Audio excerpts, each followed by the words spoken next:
মাদক বিরোধী অভিযানে হাইলাকান্দি পুলিশের বৃহৎ সাফল্য। অবৈধ সামগ্রী সহ 2 মাদক কারবারিকে গ্রেপ্তার করল হাইলাকান্দি পুলিশ।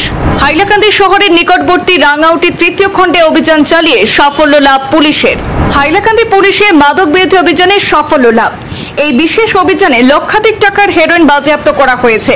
গোপন সূত্রের ভিত্তিতে অভিযান চালিয়ে নিষিদ্ধ হেরোইন সহ 2 মাদক কারবারিকে গ্রেপ্তার করতে সক্ষম হয়েছে হাইলাকান্দি পুলিশ। জেলার বর্ডার ডিএসপি নেতৃত্বে পুলিশ শহরের নিকটবর্তী রাঙ্গাউটি তৃতীয় খণ্ডে অভিযান চালিয়ে এই বৃহৎ পরিমাণ অবৈধ সামগ্রীগুলি উদ্ধার করেছে। এই অভিযানে 17.72 গ্রাম নিষিদ্ধ হেরোইন উদ্ধার করা হয়।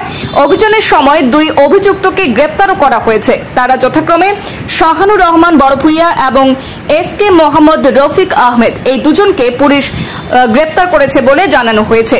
তাদের কাছ থেকে 2টি মোবাইল হ্যান্ডসেটও বাজেয়াপ্ত করেছে পুলিশ। বর্তমানে ধৃতদেরকে হেফাজতে নিয়ে টানা জিজ্ঞাসাবাদ চালিয়ে যাচ্ছে বলে জানা যাচ্ছে হাইলাকান্দি পুলিশের পক্ষ থেকে।